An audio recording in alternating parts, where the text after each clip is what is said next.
ফুল ইসলাম আদিবের মন্তব্য শুনি। সেক্ষেত্রে আমরা জানি যে 15 বছরে কি হয়েছে, হাসিনা শাসন আমলে মোর দেন 15 ইয়ার্স কি হয়েছে, কিন্তু সেটার মোকাবেলা কি আসলে মব করে এইভাবে আসলে হবে কিনা বা করা উচিত? প্রথমত সেটা মব কিনা এক নম্বর কথা।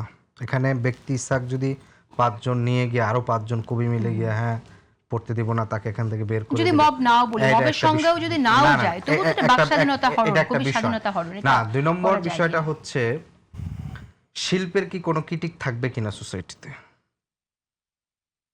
মানে আমরা শিল্পকে ক্রিটিক করব কিনা। কারণ আমাদের এখানে এখন যেটা হইছে যে শিল্পকে এমন একটা যে এটা আনটাস্ট, এটা ক্রিটিক করা যাবে না এরকম একটা পজিশনে নিয়ে যাচ্ছে।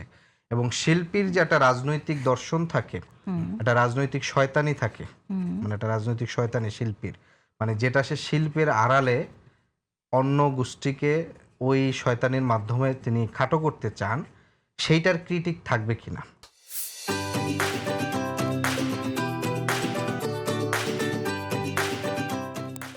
সেই ক্রিটিকগুলা কিন্তু আমরা অনেক সময় স্বীকার করি না। আমরা অ্যাজ এ ব্যক্তি হিসাবে বলি যে হ্যাঁ, শিল্পকে অবারিত সুযোগ সুবিধা দিব। অবশ্যই সেই শিল্পী অবারিত সুযোগ সুবিধা পাবে। তার এই অবারিত সুযোগ অন্যের আবার অধিকার হরণ করবে কিনা, কিংবা অন্যকে সোসাইটিতে উন্মানুষ করে তার উপর জুলুম করার একটা মাধ্যম হয় কিনা।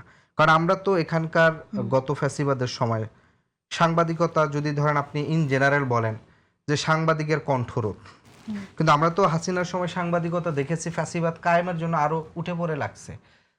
গুম খুন ক্রসফায়ারকে ভ্যালিডেশন দিচ্ছে। আপনার জঙ্গিবাদের নামে পুরো একটা জেনারেশন বা এক ধরনের জনগোষ্ঠীকে পুরো এই সোসাইটিতে উন্মানুষ করে রাখছে। এইটা তো হয়েছে। তাহলে আমি যদি জেনারেলি বলে ফেলি যে না, সাংবাদিকতা এখানের, তাহলে ওই যে ক্রিটিকটা, সেই ক্রিটিকটা আমরা এখানে দেখি নাই। আরেকটা বিষয় আপনি যেখানে বলছেন যে ফ্যাসিবাদের এইটা মানে এটা কি বলে, মানে আপনি প্যারালালে মিলাবেন কিনা, এর মধ্যে দিয়ে আস্তে আস্তে ফ্যাসিজম কায়েম হয় কিনা, এটাই কি সূত্রপাত কিনা? না, এটা সূত্রপাত না, এটা কোনোভাবে সূত্রপাত না।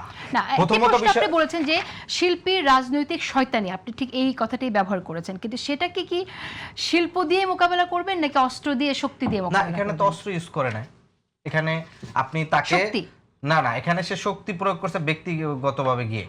আপনি যদি এটাকে ফ্যাসিবাদের সাথে মিলাইতে চান, তাহলে আপনার ফ্যাসিবাদের সময় মিলাইতে হবে অধ্যাপক মাহবুবুল্লাহর জামা ছিঁড়ে ফেলছে সুপ্রিম কোর্টে। সেটা তো ডেফিনেটলি আমরা তো সেই জায়গাটায় যেতে চাইছি না। এখানে তো সেখানে কেউ না, এখানে সে যদি ক্রিটিক করতে, মানে সে যদি ওইটা করতেও, সে তো এখানে ভাই বলছে না যে সে যদি জুলাই বিরোধী হয় বা আওয়ামী লীগ এর দোসর হয়, এখানে তো আমাদের জুলাই পরবর্তী বাংলাদেশে এখন পর্যন্ত স্টিল জুলাইয়ের পূর্বের যে বাংলাদেশ, তার চেয়ে মোর দেন 80% সহনশীল এবং রাজনৈতিক সহাবস্থান।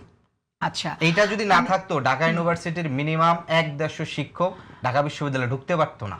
ওকে, আমি আগে ফলে এখন ইন জেনারেলি, মানে একটা ঘটনা ঘটলেই সাথে সাথে হাসিনার সময়ের সাথে প্যারালালি উদাহরণ টেনে নিয়ে আসাটা, আমরা ওই জায়গায় যেতে চাই না বলে, এই যে আপনি কিন্তু যে কথাটা বলছেন, আমি কিন্তু প্যারালাল শব্দটা বলিনি, নরমালাইজ করে আরিফুল ইসলাম আদিব, আমি কিন্তু এখানে একবারের জন্য প্যারালাল শব্দটা ব্যবহার করি না। আমি বলেছি যে ফ্যাসিজম যখন কায়েম হয় তখন এইসব ফ্যাসিবাদ তো পাওয়ার থেকে কায়েম করে। এটা তো পাওয়ার, এটা তো পাওয়ার প্র্যাকটিস একটা। না, তো আমরা কি সেটাকে প্রশ্রয় দেব কিনা? এইটা যদি ছাত্র দলের কেউ করতো, আপনি বলতে পারতেন এটা ফ্যাসিবাদের মানে ধ্বনি শুরু হইছে।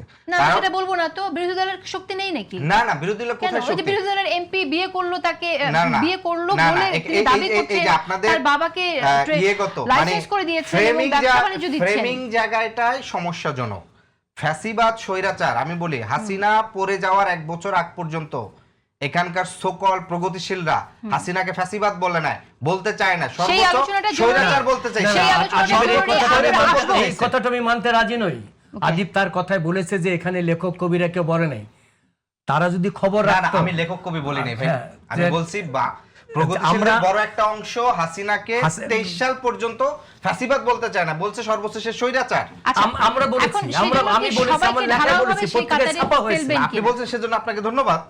সে ডকুমেন্ট আছে, সেই আলোচনাটা আমি বলাতে আমার উপর আক্রমণপন্থী হয়েছে অনুষ্ঠানে।